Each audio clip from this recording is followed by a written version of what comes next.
Esta es la tercera y última parte de la lección 9 sobre optimizaciones y otros aspectos. En concreto vamos a hablar de niveles de detalle, LOTS, y de animaciones. ¿Por qué las vamos a tratar en conjunto? Porque la solución que vamos a dar es muy parecida. Aunque el objetivo de las dos técnicas es muy distinto, no tiene nada que ver, la solución final sí que es muy similar. Vamos a ver una a una. Empecemos por los LOTS. Los LOTS, o niveles de detalle, level of detail, se refieren a la posibilidad de trabajar con varios niveles de resolución según nos convenga en cada caso. Pensad, por ejemplo, que en una escena hay objetos que están a distinta distancia del observador. Habrá objetos en primer plano y otro que estén al fondo de la escena. Hay objetos además que tienen más importancia que otros. Cuando uno está en una escena donde hay una acción, pues siempre se fija en los objetos que están en acción y normalmente estos son los que necesitan un mayor nivel de detalle. O por ejemplo, la velocidad del movimiento del objeto de la cámara. Cuando la velocidad es muy grande, pues los objetos pasan casi inadvertidos. Quizás no sea necesario demasiado nivel de detalle. O bien la posición del objeto en la escena. Si el objeto está cercano a donde se está desarrollando la acción, pues es más fácil que la persona se fije en ellos que si están en zonas más periféricas. Todo esto hace que podamos utilizar diferentes niveles de detalle según este tipo de cuestiones, según estos parámetros. En particular, los niveles de detalle pueden afectar aspectos como el número de polígonos que forman la malla. Es decir, cuando tengamos una necesidad de objetos que se visualicen con mayor calidad, lógicamente vamos a necesitar mayor número de polígonos, que si son objetos más superfluos. También podemos hablar de la resolución de las texturas, lo que llamamos las técnicas de bitmapping, que lo que hacen es utilizar diferente resolución de texturas dependiendo de la importancia del objeto. Y por último, otro aspecto en el que podemos también con el que podemos jugar es con la complejidad de los shaders a aplicar. Cuanto más complejo sea el shader, lógicamente, más lenta va a ser su computación. En definitiva, podemos reservar los shaders que dibujan con mayor calidad y son más complejos para los objetos que están en primer plano y son más importantes. Aquí tenemos una comparativa entre el número de polígonos y la forma en que los vemos los objetos. Fijaos, en la fila de arriba los objetos están todos a la misma distancia y vemos la diferencia entre visualizarlos con 69.451 polígonos, el de la izquierda, y sin embargo el de la derecha del todo solamente son 76 polígonos. Evidentemente, a este tamaño no son equivalentes. Sin embargo, cuando los vemos a diferentes distancias, vemos que el último, aunque se nota que tiene menos resolución, pero no contrasta tanto con el primero. Se podría utilizar este para objetos que estén a mucha distancia o que estén moviéndose rápidamente. ¿Cuándo es conveniente utilizar LOTS? Bueno, pues evidentemente cuando no tengamos suficiente potencia de cálculo. Si vemos que la velocidad de nuestro sistema, el número de frames por segundo, pues es insuficiente para una aplicación en tiempo real, como pueden ser los videojuegos, pues seguramente necesitamos recurrir a técnicas de este estilo para aquellos objetos más lejanos o menos importantes dibujarlos con menor calidad. Otra opción, otro momento en el que se aconseja utilizar LOTS es cuando hay objetos que tienen determinados detalles que incrementan mucho el número de polígonos, pero que en realidad a cierta distancia esos detalles no se ven. Entonces, si esos detalles no se ven, pues es absurdo representarlos. Cuando tengamos también objetos redondeados, suborgánicos, que utilizan mallas de polígonos muy tupidas para poder representar esas zonas orgánicas, pues bueno, en estos momentos, en determinadas circunstancias, como que tengamos necesidad de dibujar objetos lejanos o fuera de la acción, pues sería conveniente también utilizar LOTS. ¿Cuándo no es necesario o no vale la pena utilizar LOTS? Pues evidentemente cuando los modelos no tengan una gran cantidad de polígonos. Si tenemos pocos polígonos, pues seguramente no vamos a poder reducir significativamente el número de polígonos en la escena. Por ejemplo, no deberíamos plantearnos niveles de detalle si no podemos reducir al menos un 30% el número de polígonos. Probablemente la gestión de los LOTS se complica un poco el manejo del sistema y no vale la pena. O bien cuando no tenemos necesidades de tiempo real, es decir, si estamos haciendo un videojuego o una aplicación en la que tenemos que mover rápidamente la escena, será conveniente, pero si lo que estamos haciendo es un renderer para una película, por ejemplo, de animación, donde podemos permitirnos el tiempo necesario para dibujar un frame, pues en ese momento no vale la pena utilizar LOTS. ¿Qué tipos de LOTS podemos manejar o vamos a manejar? Bueno, fundamentalmente hay tres formas de manejar los LOTS, aunque nosotros solamente vamos a tratar con la primera. Hablamos de LOTS discreto cuando tenemos un modelo con varias mallas que diseñamos en tiempo de diseño. Es decir, nosotros directamente cuando dibujamos cuando modelamos el objeto, pues generamos varias versiones del objeto con diferentes resoluciones. Y esas son las versiones que luego vamos a manejar en nuestro sistema.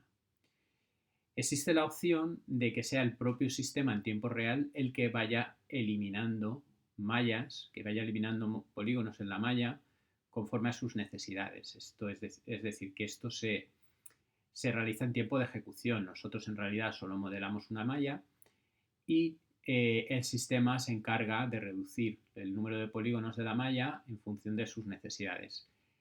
Puesto que esto se realiza en tiempo de ejecución, habrá que tener muy presente la complejidad de estos algoritmos de simplificación de polígonos. En general, este tipo de LOTS no suele ser muy habitual porque están bastante reñidos con el tiempo real. Entonces, lo que ganamos por un lado lo perdemos por otro. Luego hay algunas formas más experimentales de diseñar LOTS que los hacen dependientes de la vista. En este caso vamos a disponer de una sola malla, pero esta malla se simplifica en tiempo de ejecución y además es más densa o menos densa en función de la distancia al observador dentro de la propia malla. Aquí tenemos un ejemplo de un modelo que estamos viendo aquí desde arriba y esta sería la vista que tendría el usuario. Entonces estamos viendo pues una determinada resolución que en el fondo de la escena aparentemente es la misma que en el frontal.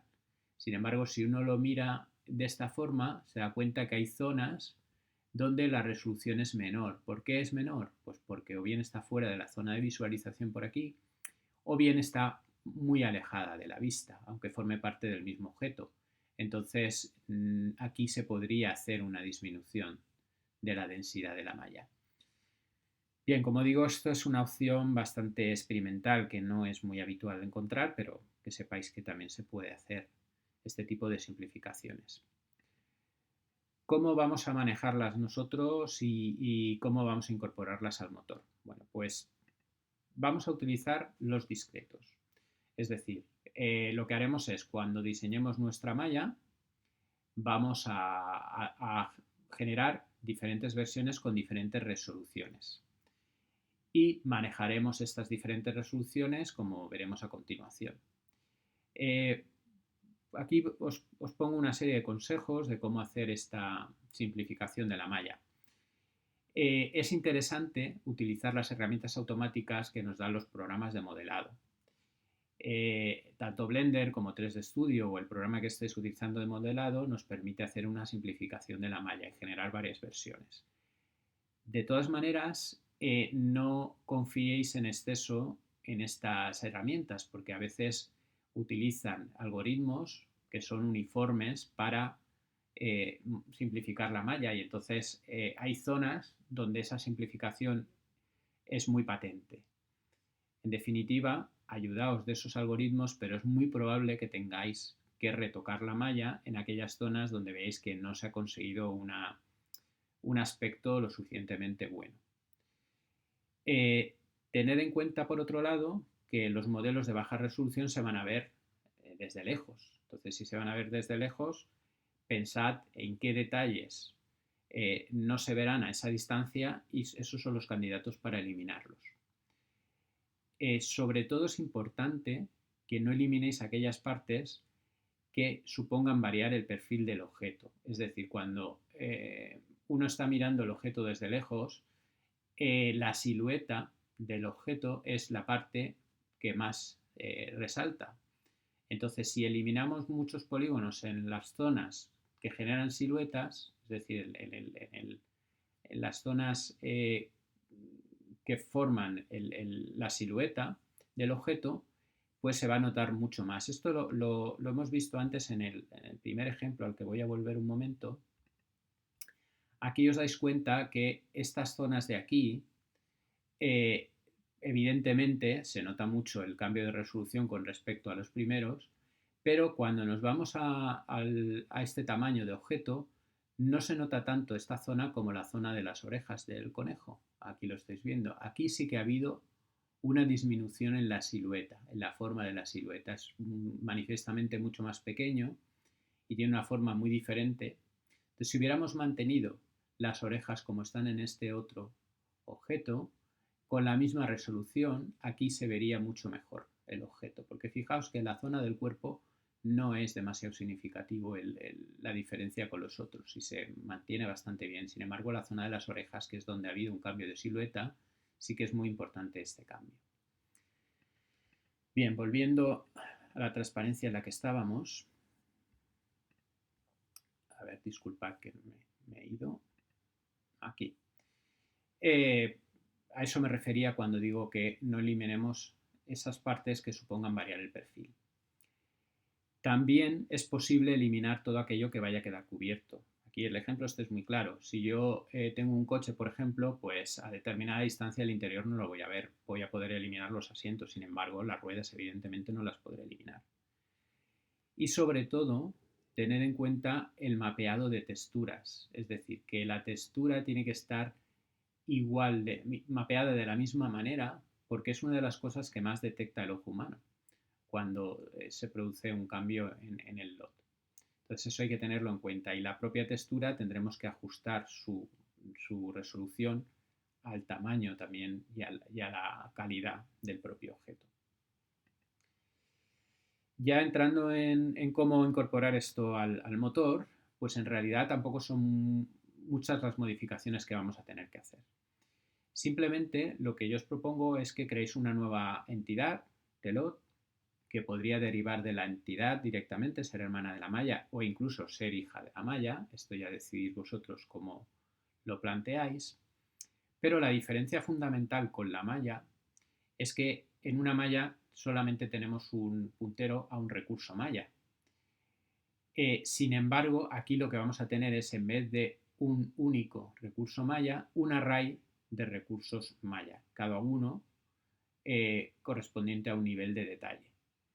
De manera que el objeto no está formado por una única malla, sino por un conjunto de mallas que representan el mismo objeto con diferentes resoluciones.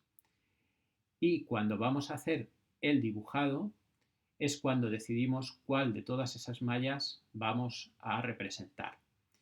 ¿Y cuál vamos a representar? Pues lo tendremos que hacer en función del aspecto que nosotros queremos utilizar para referirnos a los LOTs o para seleccionar los LOTs. Muy habitualmente ese aspecto es la distancia al observador. Entonces sería tan sencillo como cuando vamos a dibujar la malla, comprobar primero cuál es la distancia al observador y tendremos que haber hecho una serie de intervalos de tal manera que en diferentes rangos de distancia mostraremos diferentes resoluciones de malla. Si calculamos esa distancia y está en un determinado rango, podemos seleccionar cuál es la malla concreta que vamos a representar. En realidad, el dibujado será exactamente igual, sea la malla que sea, pero si elegimos una malla más pequeña, pues evidentemente el dibujado será más rápido y si no será algo más lento. Pero ese dibujado a nivel de eh, eh, llamada al motor, llamada a la función de dibujado de la escena dentro del motor, va a ser transparente. Es decir, yo llamaré al dibujado y se dibujará una malla u otra en función de la distancia, pero desde fuera del motor pues no hay que hacer ninguna operación, solamente esa operación se hace desde el propio motor.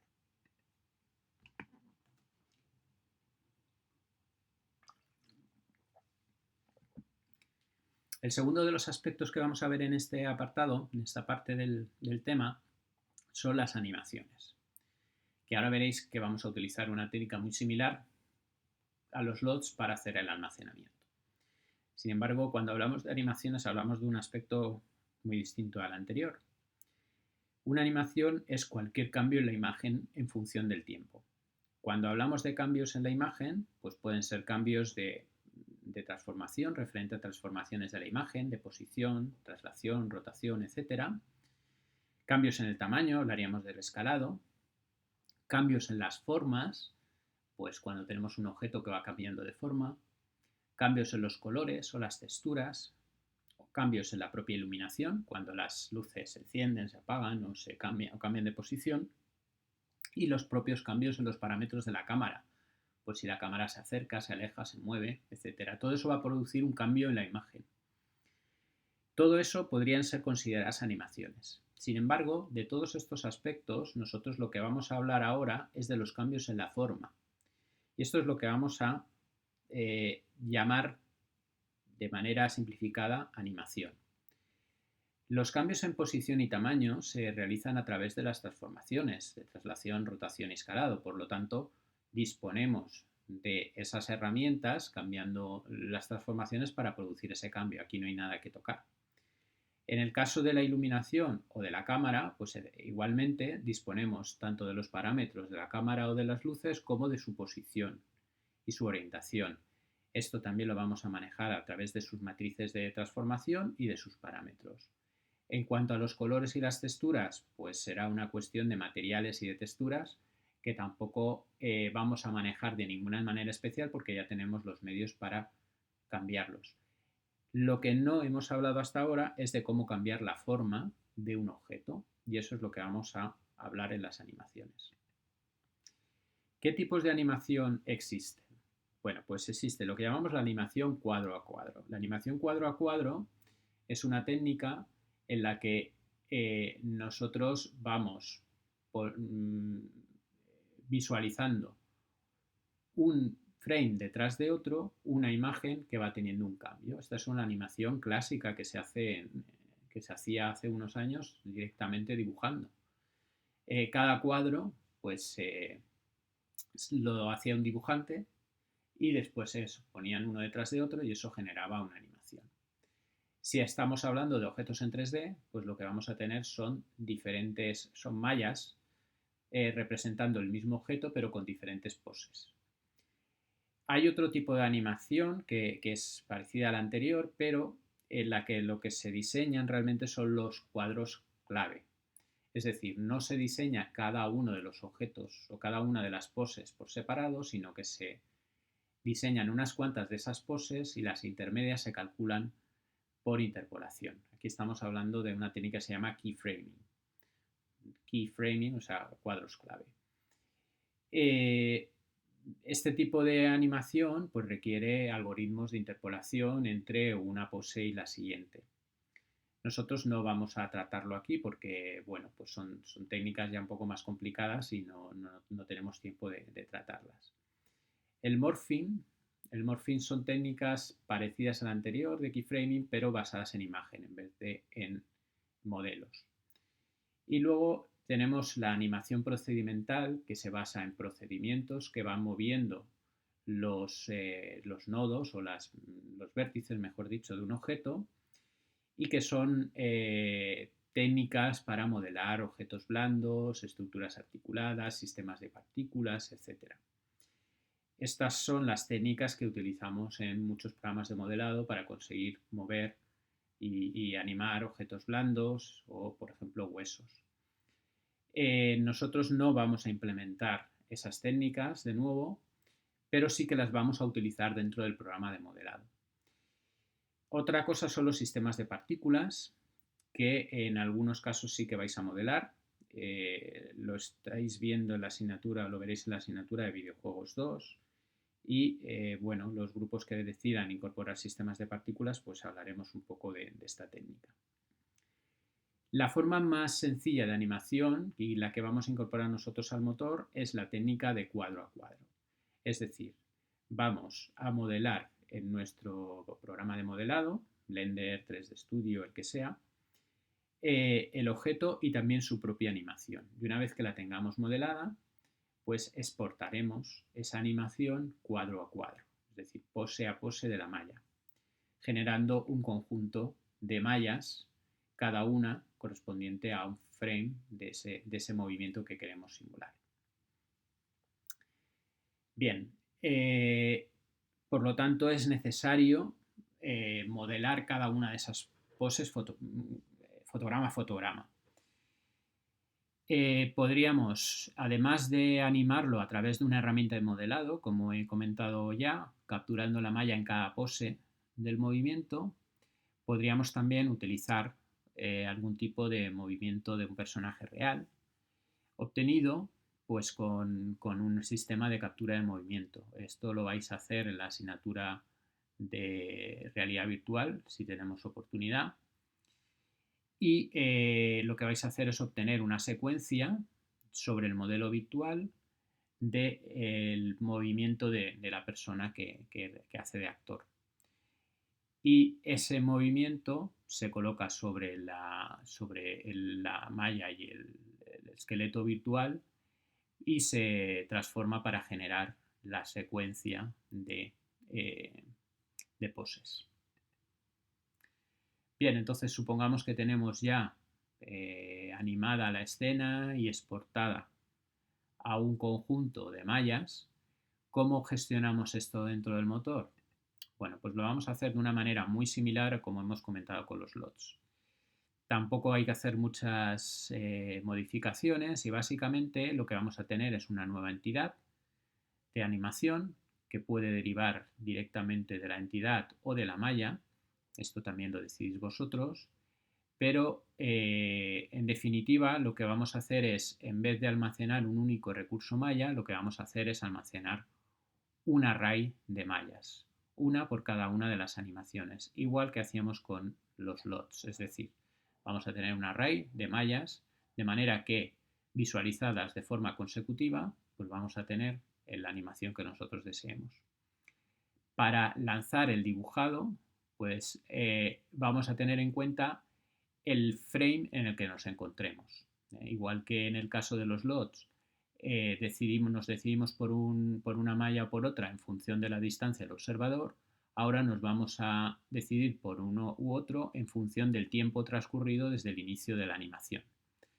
Bien, es importante aquí que tengáis en cuenta cómo hacer esta transición.